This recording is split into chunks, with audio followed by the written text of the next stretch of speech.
جانے کا ارادہ ترک کر دیا. میں نے کہا چلو ایک آدمی کو ہدایت ملی اللہ کے فضل سے. پھر میں نے اس کو مزید مثال دی. میں نے کہا دیکھو آپ کا آدھا دھڑ کیا ہے؟ فالج زدہ، وہ نہیں ہلتا. جو مزار میں بزرگ ہیں انتہائی قابل احترام، مگر ان کے دونوں دھڑ بولو بھائی نہیں ہلتے. جس کے دونوں دھڑ نہ ہل رہے ہوں وہ آپ کا آدھا دھڑ کہاں سے صحیح کرے گا بھائی؟ تو یہ قرآن کا اسٹائل ہے دلائل دینے کا. آپ اس میں کہہ سکتے ہو بزرگوں کی توہین ہے، توہین نہیں ہے. یہ تو ان کا عاجز ہونا بیان کیا جا رہا ہے. یہ عاجز ہونا تو اللہ نے پیغمبروں کا بھی بیان کیا ہے.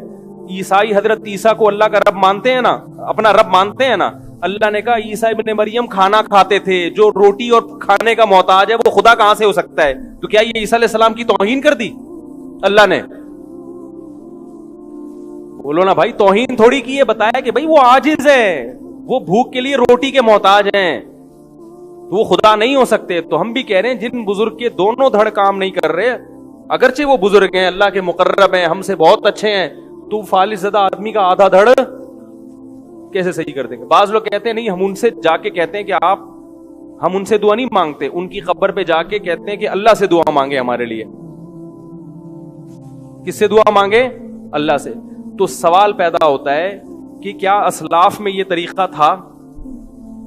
نمبر ایک، کیا یہ بات درست ہے کہ آپ قبر میں جا کے جب ان سے کہیں گے کہ اللہ سے دعا مانگے تو اس کی کیا دلیل ہے کہ وہ آپ کی یہ پکار سنیں گے؟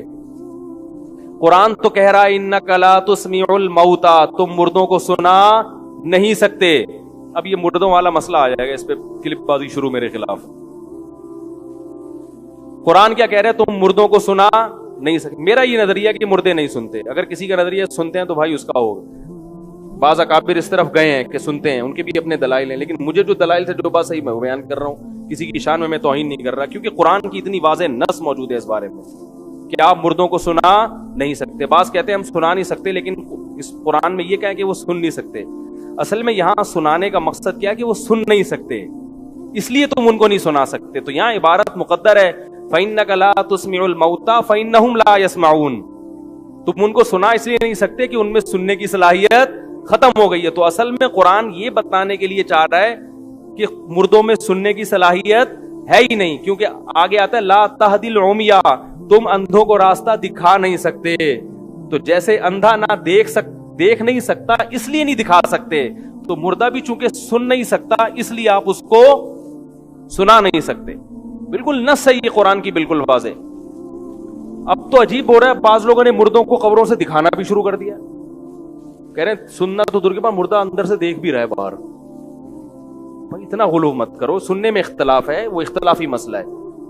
ہاں احادیث میں جہاں سننا ثابت ہے جن مواقع پر، ہم وہاں بھی سننے کے قائل ہیں. جیسے کہ صحیح مسلم کی حدیث ہے کہ جب دفنا کے لوٹتے ہو تو مردہ چپلوں کی آواز سنتا ہے، وہاں ہم قائل ہیں سننے کے، تاکہ قرآن اور حدیث میں کیا ہو جائے؟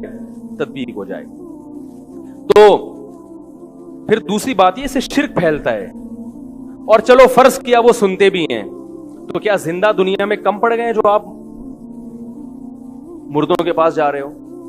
ہیں بھائی، قبر میں جا کے آپ مردوں سے کہہ رہے ہو کہ سنیں، تو کیا زندہ بزرگ دنیا میں نہیں ہے؟ خاص طور پر جب ایک عمل سے بدعت کی تائید ہو رہی ہو اور یہ اسلاف کا طریقہ بھی نہ ہو. اسلاف کا یہ طریقہ نہیں تھا کہ قبروں پہ جا کے وہ یوں کہا کرتے تھے، وہ زندوں سے دعا کی درخواست کرتے تھے. تو جب یہ طریقہ بھی نہیں ہے تو یہ طریقہ بہرحال سنت کے خلاف. اور دوسری بات یہ کہ بعض چیزیں بذات خود جائز ہوتی ہیں مگر وہ ایک ناجائز چیز کا ذریعہ بن رہی ہوتی ہیں، اس لیے منع کر دیا جاتا ہے. یہ چیز شرک نہ بھی ہو تو شرک کا ذریعہ بہرحال ہے، کیونکہ قبر پرستی اسی سے پھیلتی ہے. ہمیں جو قبرستان جانے کا حکم ہے قرآن و سنت میں، وہ عبرت کے لیے. وہ کس کے لیے؟ کہ بھئی آج یہ چلے گئے، کل ہم نے بھی جانا ہے.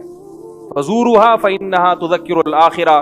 آپ صلی اللہ علیہ وسلم نے فرمایا قبر کی زیارت کرو، اس لیے کہ وہ آخرت کو یاد دلاتی ہیں. اس لیے بھائی ان چکروں میں نہیں پڑنا چاہیے، بزرگوں کا احترام کریں، ان کے لیے دعائیں کریں.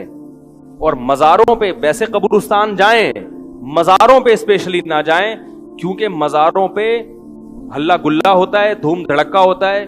تو آپ کے جانے سے مجمع بڑھے گا اور بدعت کی تائید ہوگی. آپ صلی اللہ علیہ وسلم نے فرمایا میرے دنیا سے جانے کے بعد میری قبر کو عیدگاہ مت بنانا. میلے ٹھیلے ہوتے ہیں نا, تو جیسے نبی کی قبر کی حفاظت ضروری ہے کہ عیدگاہ نہ بنایا جائے, ایسے ہی بزرگوں کی قبر کی حفاظت بھی ضروری ہے کہ ان کو عیدگاہ نہ بنائے. کسی نے زیارت کرنی ہے بس جائے, بزرگ کے لیے دعا مانگے اور پتلی گلی سے نکل لے وہاں سے بس. جیسے ہم نبی کی قبر پہ جاتے ہیں, آپ صلی اللہ علیہ وسلم پر صلاۃ والسلام پڑھا اور نہیں بھی پتلی گلی سے نکلتے تو ہمیں پتلی گلی سے شرطا نکال دیتا ہے. اگر وہاں شرطے نہ ہوتے تو وہ جگہ بھی عیدگاہ بن جاتی. ایک میلے ٹھیلے لگے ہوتے, ایک پروگرام چل رہے ہوتے باقاعدہ, تو یہ والے پروگرام قبرستان میں اس کی اجازت بولو بھائی نہیں ہے, کیونکہ قبرستان جو ہے نا وہ آخرت یاد دلانے کے لیے, وہ میلے ٹھیلوں کی جگہ نہیں ہے.